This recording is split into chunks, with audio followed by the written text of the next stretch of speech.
열 처녀 비유 두 번째 말씀으로 함께 은혜를 나누기 원합니다. 최근에 북한에서 극초음속 미사일을 발사 실험을 하였습니다. 이것이 무슨 말이냐면 음속에서 극초가 들어가게 되죠. 그래서 이 속력이 마하 5 이상 되는 엄청난 빠른 속도의 미사일입니다. 쉽게 말하면 평양에서 서울까지 미사일을 발사하면 1분 내에 도착한다고 합니다. 그래서 기존에 우리나라 모든 미사일 방어 시스템을 무력화시키는 거죠. 준비하기 전에 도착하는 겁니다. 70초 정도 걸린다고 합니다. 만약 이것이 사실이라면 게임 체인저가 될 것이다 라고 군사 전문가들은 우려스럽게 말합니다. 거기에다가 생화무기나 극초단파 그리고 또 핵무기들을 실어버리면 아주 위험해지는 거죠. 작년부터 코로나19 팬데믹 상황에서 빛이 보이지 않는 암흑했던 시간을 지나고 있습니다.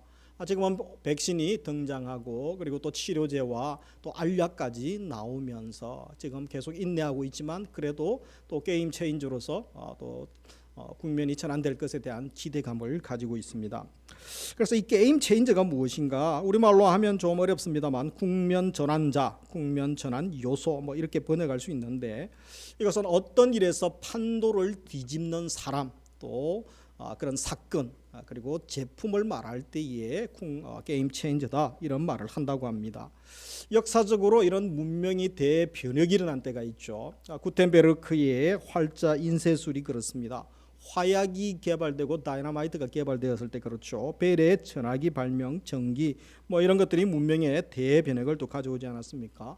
가솔린 위주의 자동차 신앙이 지금 게임 체인저가 등장했죠. 그것이 뭡니까? 전기 자동차, 수소 자동차 등장으로 또 판도가 다 바뀌게 되는 것입니다. 그뿐만이 아닙니다. 이 사람들은 오늘날도 강력한 게임 체인저를 기대하고 있습니다. 그런데 이 강력한 어떤 사람을 기대하지만 결국은 실망하고 좌절하고 참된 만족을 얻을 수 없는 것입니다. 죄악된 세상 가운데 죄로 죽음이 선포되고 이 재앙 가운데 살고 있는 이 세상에 이미 하나님께서 완전한 게임 체인저를 우리에게 이 세상에 보내주셨죠. 그분이 누구십니까? 바로 예수 그리스도십니다. 그래서 예수 그리스도께서 육신과 또 우리의 마음과 우리의 영의 죽음을 또 질병을 치료해 주셨습니다. 참된 자유와 기쁨을 주시고 세상에서 빼앗아갈 수 없는 하나님이 주시는 평화를 우리에게 주시러 오셨습니다. 죄악이 판치는 세상, 사망이 선포된 세상 가운데 예수님께서 오시면서 죄인된 우리를 구원해 주시고 우리에게 하나님 자녀되게 하시고 영생을 선물로 주시기를 기뻐하셨던 것입니다. 뿐만 아닙니다. 허무한 시절 이 소망 없는 우리 인생 가운데 또 누가 오셨습니까? 성령님이 오셨습니다. 성령님이 오셔서 하나님 나라의 거룩한 꿈을 꾸게 하셨습니다. 우리 힘으로 이 세상을 살 수 없기 때문에 성령님이 오셔서 지혜를 주시고 힘을 주시고 은사를 주시고 능력을 주셨습니다. 얼마나 감사한지 모르는 것입니다. 그래서 하나님께서 역사적으로 성경에 보면 수많은 믿음의 사람들이 하나님의 사람으로 영적 게임 체인저로 쓰임 받았던 적이 있습니다. 모세는 노예된 이스라엘을 바로와 애굽에서 탈출시키는 하나님의 종으로 쓰임 받았습니다. 다윗은 블레셋 때문에 꼼짝 못하는 상황 가운데 그 골리앗을 제압함으로 전세가 역전되어집니다. 엘리야는 갈멜산의 거짓 선지자들 850대 1의 전투에 승리하면서 영적 암흑기 아합 시대에 바알이 아세라가 신이라고 하는 그때에 아니다 여호와 하나님이 참 하나님이고 참 신입니다 라고 하나님을 증거했던 종이었습니다. 예수님의 12제자는 로마 박해를 이기고 우상 황제 숭배를 이기고 전 세계에 생명의 복음을 전하는 또 제자로 쓰임받았습니다. 이제 누구 차례입니까? 바로 우리와 우리 다음 세대 우리의 자녀들이 바로 이 세상 가운데서 하나님의 사람으로 영적 게임 체인저로 주님께서는 또 쓰임 받기를 원하십니다. 오늘 2부 예배 가운데 현장에서 또 교육관에서 또 우리 온라인으로 가정에서 자녀들과 함께 또 준비된 예배 드리시는 모든 종들에게 마지막 시대에 하나님이 들어 사용하시는 은혜를 부어 주시기를 주님의 이름으로 축복합니다. 오늘 본문의 말씀은 지난주에 이어서 계속해서 열 처녀 비유 두 번째 말씀을 나누고자 합니다. 열 처녀 비유가 무엇입니까? 신부에 들러린 열 처녀 신랑을 맞이하는 것은 바로 주님이 재림하실 때에 예수님을 맞이하는 우리 성도의 태도에 대하여 성도의 모습을 비유한 것이라고 했습니다. 이 비유의 결론은 13절이었죠. 우리 같이 13절 같이 읽습니다. 그런즉 깨어 있으라 너희는 그날과 그때를 알지 못하느니라. 그래서 예수님께서 종말을 맞이하는 성도들에게 영적으로 지혜로운 처녀가 되고 기름을 준비하여 신랑 되신 예수님 언제 오셔도 이 등불을 밝힐 수 있는 처녀가 되라고 권면하는 것이죠. 그래서 우리가 지난주에 살폈던 것처럼 이 기름과 등의 의미가 무엇입니까? 먼저 기름은 등불을 밝히는 근원적 요소다라고 할 수 있습니다. 그것은 신앙과 관계하면 신앙의 근본, 신앙의 내용이라고 할 수 있는 것입니다. 하나님과 영적 교제하면서 생명력 넘치는 내면의 생활, 그리고 성령, 믿음, 이것을 말한다고 할 수 있는 것입니다. 그러면서 이 등은 신앙의 외형적 모습, 드러나는 생활이라고 할 수 있는 것입니다. 그래서 우리가 이 등을 준비하는 삶을 산다라는 것은 우리 교회에서 예배 출석하고 또 봉사하고 전도하고 직분 맡아서 하는 이런 외형적인 신앙생활을 두고 하는 말이라고 할 수 있습니다. 그러면서 기름을 준비한다라는 것은 하나님과 영적 교제하며 또 그리스도께 진정한 신앙의 뿌리를 박으면서 그리스도와 관계 맺는 내면적 신앙을 말씀한다라고 할 수 있는 것입니다. 지난주에 열처녀 비유에 대한 말씀을 첫 번째로 들었습니다. 그래서 그때는 이제 기름을 준비하는 자의 삶에 대하여 어떠한 자인가, 어떤 태도를 취하여야 될 것인가에 대한 기름을 준비하는 자의 관점에서 말씀을 드렸습니다. 그래서 기름을 준비한다는 것은 지난주 말씀을 기억하시면 그리스도와 연합하는 것이라고 했습니다. 그리스도의 빛을 발하는 것이고 또 예수님을 닮는 것을 추구하는 것이고 예수님의 십자가 지고 그리스도의 사랑과 용서의 삶을 사는 것이다 라고 말씀을 드렸습니다. 예수 그리스도의 통치를 받고 그리스도의 사랑, 피 묻은 십자가의 복음을 전하는 삶이 바로 기름을 준비하는 삶이라고 할 수 있는 것입니다. 오늘은 반대로 기름을 준비하지 못한 자들이 있었죠.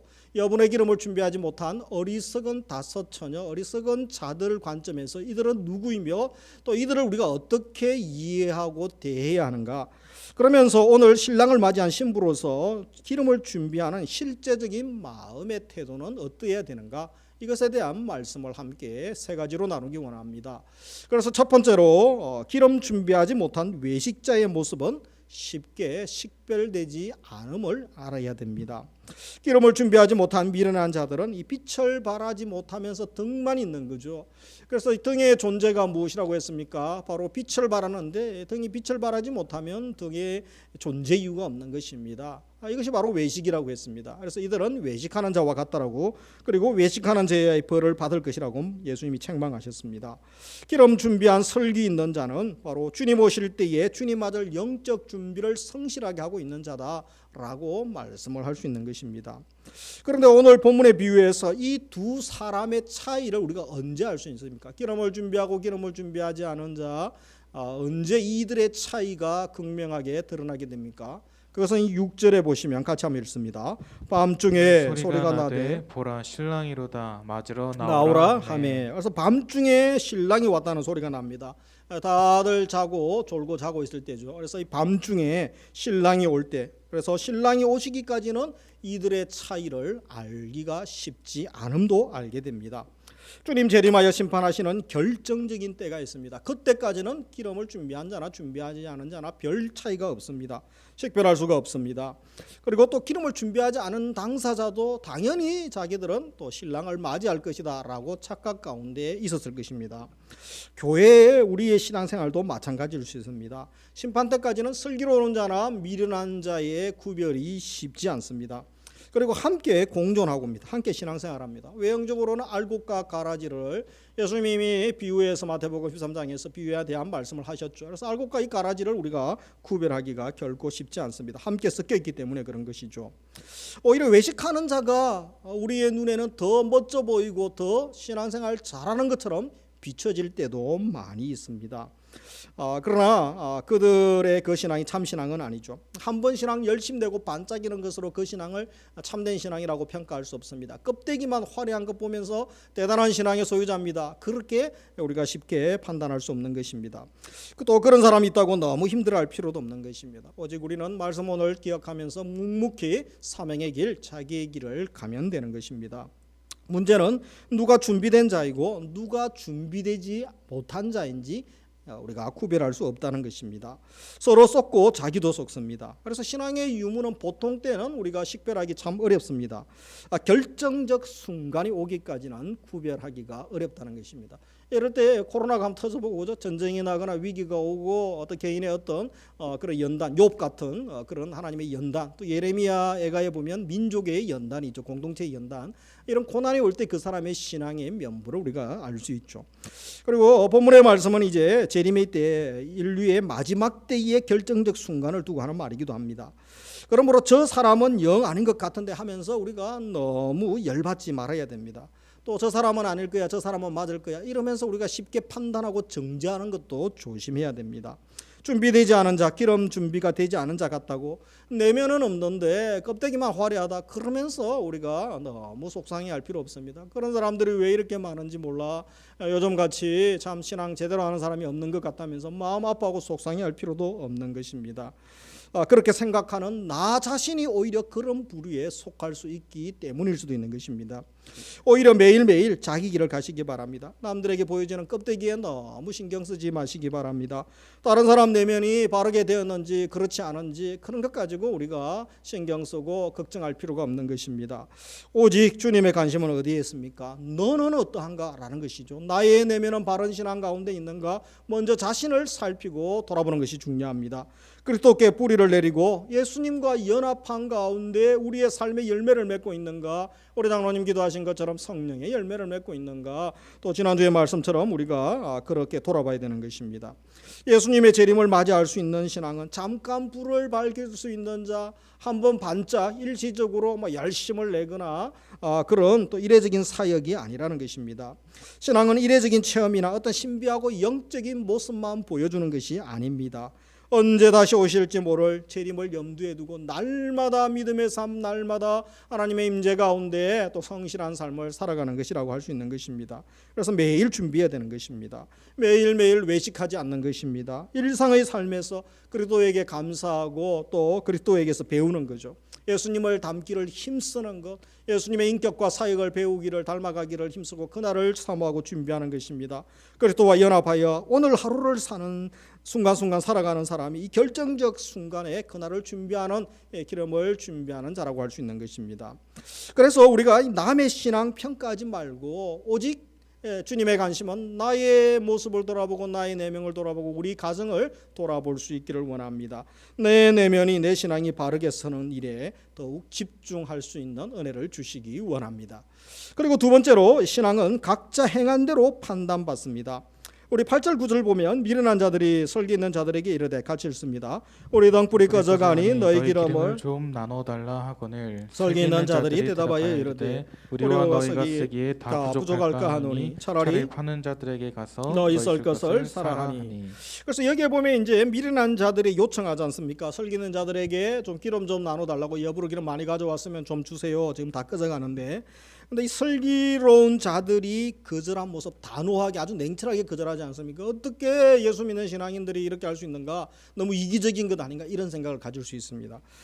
그렇다면 이들의 태도에 대해서 우리가 어떻게 해석을 해야 되겠습니까? 물론 기독교 신앙은 사랑의 종교죠. 이타적인 사랑의 삶을 실천하는 것은 맞습니다. 그것은 세상을 향하여 우리의 섬김에 있어서 사랑을 실천하는 것이죠. 그런데 이 신앙에 있어서는 그렇지가 않습니다. 결정적 심판의 날에 다른 사람 구원을 위해서 나의 신앙이 아무리 좋다고 한들 내 신앙을 나누어 줄 수 없다는 것입니다. 내 신앙 때문에 다른 사람이 구원받을 수 있다라고 생각하면 큰 오산인 것입니다. 그래서 가끔 전도하다 보면 그런 얘기하죠. 우리 집에 형제가 장로님이 계시고 권사님이 계시고 또 우리 동생이 목사님인데 선교사님인데 그때 되면 내가 그분들 또 치맛자락 바지가락 붙들고 내가 천국 가지 않겠습니까? 걱정하지 마세요. 지금은 내 마음대로 살겠습니다. 이런 분들이 있지 않습니까? 그런 생각이 잘못된 생각이라는 것입니다. 부모 신앙으로 자녀가 구원받지 않습니다. 자녀의 열심으로 부모가 구원받지 않습니다. 다른 종교는 그렇죠. 우리가 열심히 하면 우리 행위 때문에 또 바뀌어진다, 인생이 바뀌어진다라고 이야기하기도 합니다. 그러나 그렇지 않습니다. 마지막 심판 때 신앙의 기름은 결코 나누어지지 않습니다. 그래서 마지막 심판 때 신앙의 기름은 결코 나누어지지 않는다는 말씀 꼭 기억하시기 바랍니다. 왜냐하면 하나님은 각 사람을 보시기 때문에 그렇습니다. 우리 각 사람의 인격적으로 개인과 인격적으로 교제하고 대화하고 또 사랑을 나누고 하나님의 뜻과 계획을 또 알기를 원하십니다. 아무 인격적인 교감도 없이 세상에 사는 것처럼 그냥 부적 붙이면 되겠지, 아니면 복채 드리면 되겠지, 연등에 자식들 이름 붙이고 복 달라고 헌신하는 것 같은 그런 식의 신앙생활은 성경적 가르침이 아니라는 것입니다. 우리 자녀들도 자신의 입으로 주님을 부르고 자신의 입으로 감사하고 자신의 입으로 또 자신의 직접 예배 드리면서 하나님을 경배하기를 원하십니다. 우리가 사랑하는 남편, 아내, 또 우리 부모님들도 스스로 하나님 앞에 나와서 또 하나님을 예배하고 경배하고 또 이웃, 하나님과 이웃을 사랑하는 삶을 살기를 원합니다.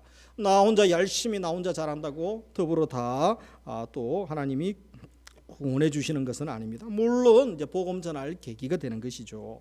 우리 신앙의 노력을 우리 가족들에게 나누어 갖게 되는 것은 아니라는 것입니다. 그래서 우리가 우리 가족들과 우리 또 관계 맺고 계시는 분들, 또 우리 친구들이 직접 하나님께 나아갈 수 있도록 우리가 할 수 있는 것은 나 때문에 그들이 직접 나아갈 수 있는 것이 아니죠. 바로 우리가 그들이 나아갈 수 있도록 도와줄 수 있습니다. 기도하고 전도하고 또 섬기면서 마음문이 열려서 예수 그리스도를 만나고 믿고 하나님 자녀가 되어서 천국 백성 되도록 섬길 수 있는 것입니다. 마지막 심판은 주님이 각각 그 행한 대로 갚으시는 것입니다. 그래서 요한계시록에 보면 흰보자 심판, 백보자 심판이 있지 않습니까? 생명책과 행위책이 있습니다. 각자 행한 대로 하나님이 영생, 영벌로 심판을 내리시는 것입니다. 마지막 심판대에서 신앙은 각자 판단받는 것이지 결코 남의 신앙 나누어 주지 않는다는 것을 기억해야 되는 것입니다. 그러므로 우리가 가족들과 사랑하는 이들을 위하여 하나 할 일이 무엇입니까? 그분들이 직접 하나님 앞에 나아갈 수 있도록 기도하고 전도하고 기회가 있을 때에 타이밍이 중요하지 않습니까? 골든타임, 영혼의 골든타임, 은혜 받을 때가 있습니다. 곧 문이 닫히고 지나갈 것입니다. 곧 선교 평행시대가 오고 복음의 문, 전도의 문도 닫히게 되겠죠. 그때는 주님이 오시는 날 아닙니까? 그 전까지 잠깐 기회의 문이 열려 있을 때에 우리가 할 수만 있으면 저들을 위하여 기도하고 복음을 전하는 것입니다. 그러면서 세 번째로 재림 때는 심판의 날인 동시에 잔치 날입니다. 예수 그리스도의 재림에는 양면적 성격이 있습니다. 보통 재림 종말하면 따르는 생각은 심판이죠. 징계, 파멸, 심판. 그러나 주님 재림과 함께 심판만 행해지는 것이 아니라 그날은 이 땅에서 이미 시작된 천국, 또 부분적으로 보여졌던 그 천국이 완전해지고 온전해지는 것을 경험하는 날입니다. 그리고 영원한 천국이 새롭게 시작되는 시점입니다. 그래서 이 천국의 기쁨이 혼인잔치와 같다. 천국의 모습을, 광경을, 주님과 혼인잔치하는 모습을 아주 상세하게 보여준 장면이 계시록에 나와 있죠. 계시록에 보면 어린 양의 혼인잔치가 19장에 나오고 또 21장에 보면 또 내가 새 하늘과 새 땅을 보니 처음 하늘과 처음 땅이 없어졌고 바다도 다시 있지 않더라. 또 내가 보니 같이 읽습니다. 거룩한 성 새 예루살렘이 하나님께로부터 하늘에서 내려오니 그 준비한 것이 신부가 남편을 위하여 단정한 것 같더라. 그래서 이 새 하늘 새 땅 새 예루살렘 거룩한 성의 모습을 보게 되는데 신부가 남편을 위하여 단정한 것 같은 주님과 함께하는 그 천국의 혼인 잔치를 그 실체를 보게 되는 것입니다. 거룩한 성에서 주님과 함께 영원히 예배하고 영원히 동체하며 사는 그날에 대한 모습을 요한에게 미리 말씀하시면서 너희가 지금 당하는 고난, 잠깐 당하는 고난, 환난 이겨나가라, 믿음으로 다시 한번 살라라고 권면하고 있는 것입니다. 우리에게도 이런 기쁨, 감격이 있어야 됩니다. 인생에서 가장 기쁘고 행복했던 결혼식, 잔치가 있습니까? 나의 결혼식일 수도 있고 자녀들, 아니면 어떤 스토리가 있는 힘든 가운데 할 수 없었을 것 같은데 어떤 행사, 또 결혼을 하고 잔치를 할 때의 그 감격, 기쁨은 이루 말할 수 없을 것입니다. 그러나 그런 기쁨, 감격, 행복과 비교되지 않는 것이 주님과 결혼하는 것 아닙니까? 바로 천국 혼인 잔치라는 것입니다. 그런 감격이 있는가, 그런 설렘이 있는가라고 주님은 물으십니다. 예수님은 언제 재림하실지 모른다고 하시면서 신랑을 맞이하기 위하여 기름을 준비하는 떨러리 처녀들을 비유로 드셨습니다. 그래서 이 재림의 양명성 있죠. 곧 심판의 날인 동시에 혼인 잔치와 같은 축제의 날이고 잔치 날이 될 것이다. 그 잔치 날에 참가하는 그 기쁨들, 가을에 결혼식들이 또 얼마나 않습니까? 여기저기서 뭐 또 청첩장이 오지 않습니까? 기쁜 날이고 축하할 날이죠. 그렇다면 주님 재림의 날이 혼인잔치와 같다면 이 재림을 준비하는 기다리는 우리 성도의 삶은 어때야 되겠습니까? 우리가 기억해야 될 것은 예수님이 이 땅에 오신 이유가 무엇입니까? 바로 천국의 혼인잔치를 소개해 주기 위하여 천국은 잔치와 같다. 결혼잔치 가장 행복한 페스티벌 같다라는 것을 알려주시기 위하여 소개하기 위하여 오셨습니다. 그래서 예수님이 공생이 시작하면서 첫 번째 일으킨 표적이 무엇입니까? 요한복음 2장에 가면 바로 갈릴리 가나의 혼인잔치 아닙니까? 그것을 회복시켜주죠. 잔치에 포도주가 다 떨어졌습니다. 흥이 사라지고 있는 거죠. 물로 포도주를 만들면서 잔치의 기쁨을 회복하고 흥을 회복하는 일을 시작하셨던 것입니다. 주님의 잔치가 그런 것이라는 것을 보여줍니다. 그래서 이 잔치집에 천국은 잔치집과 같은 건데 잔치집에 무엇이 있습니까? 풍성한 음식이 있습니다. 손님 올 거 생각해서 더 넘치게 또 가족들 친척들 싸가져 가도록 더 많이 준비하고 하지 않습니까? 모자라지 않도록 넘치게 합니다. 그리고 또 넉넉한 나눔이 있죠. 기쁨이 있고 축하가 있고 축복이 있고 또 찬양이 있지 않습니까? 그리고 좀 아쉽고 부족한 것도 잔치 때는 다 받아주고 이해하고 다 용납해 줍니다. 그래서 잔치에 넉넉함이 있는 것입니다. 이것이 천국의 모습이라는 것입니다. 그리고 그 천국의 그 모습을 지금 이 세상에 보여줘야 되는 곳이 있는데 그곳이 어디죠? 교회라는 것입니다. 우리의 가정, 우리 교회가 그래야 됩니다. 지옥 같으면 안 됩니다. 교회가 우리 가정이 지옥 같으면 안 되고 우리의 성도의 하나님의 성전이 우리의 내면이 우리의 삶이 지옥 같으면 안 된다는 것입니다. 바로 천국의 모습을 보여주고 주님의 재림을 준비하면서 우리 성도의 삶이 그러한 삶이 되어야 되지 않겠냐고 말씀하시는 것입니다. 그러므로 경건한 신앙을 가졌다고 하면서 우리 얼굴에 고민 가득한 모습들 꼭 울상만 또 불평 짜증만 내는 그런 모습들 주님이 기뻐하시는 잔치의 천국 백성의 모습은 아니라는 것입니다. 이 땅에서 천국을 경험하는 것이 우리 가정이고 교회여야 되는 것입니다. 그래서 혼인잔치에 갈 마음으로 하루하루 그런 마음으로 살아가는 모습이 바로 우리 그리스도인들의 모습이라고 할 수 있는 것입니다.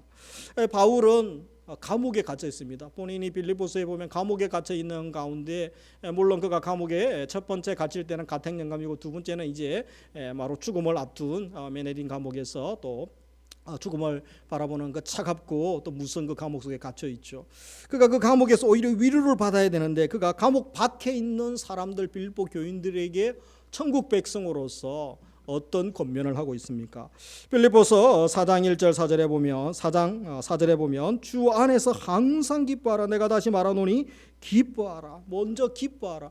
그래서 이 천국 잔치에 천국의 모습이 어떠한 것인가? 기쁨이 가득한 곳임을 알려주는 것입니다.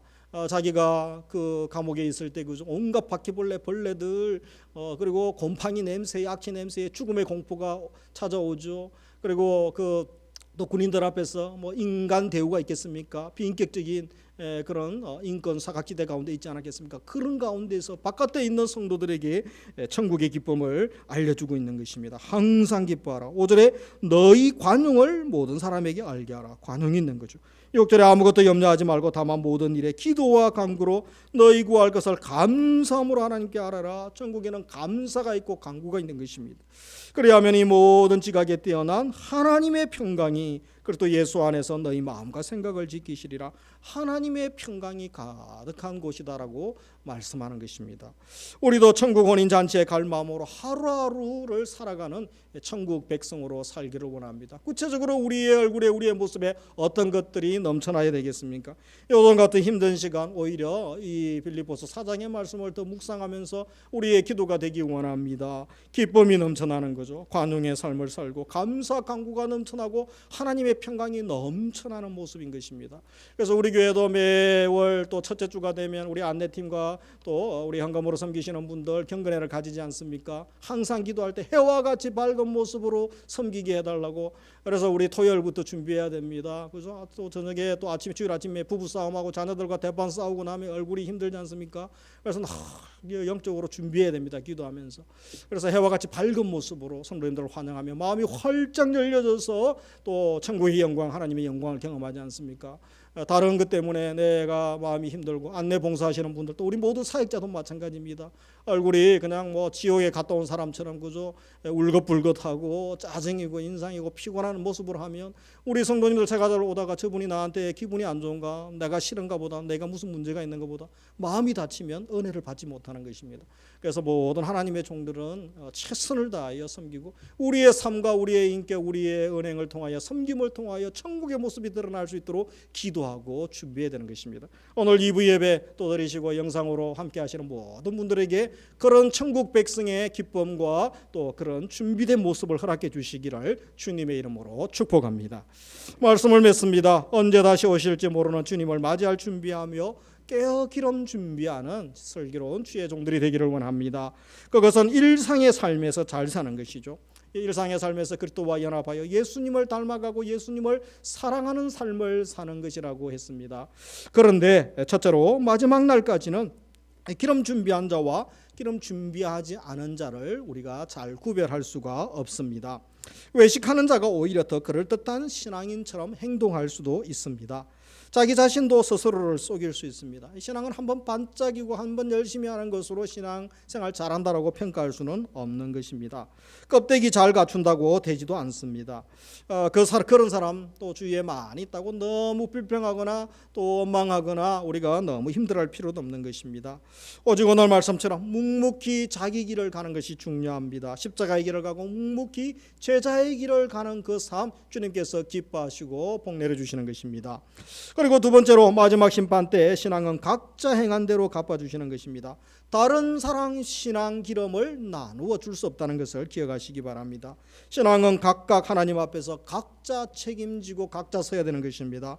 부모님 덕분에 하지 말고 남편 자식 또 아내 신앙생활 잘한다고 등달아 천국 가는 것이 아니라는 것입니다. 각자 책임지는 신앙인으로 서야 하는 것입니다. 마지막으로 우리가 기름 준비하며 신랑 되신 예수님 아들 준비하는 것, 말 그대로 결혼잔치를 또 기대하며 잔치집의 기쁨을 사모하며 살아가는 것이라고 했습니다.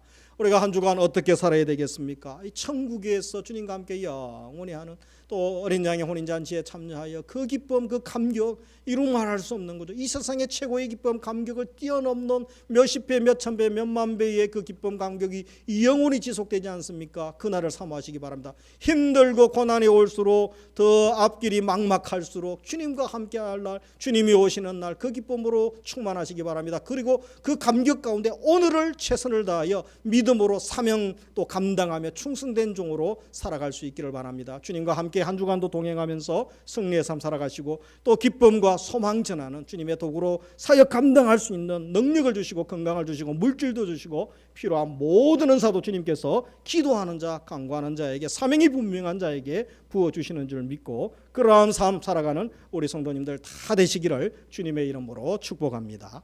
기도드리겠습니다.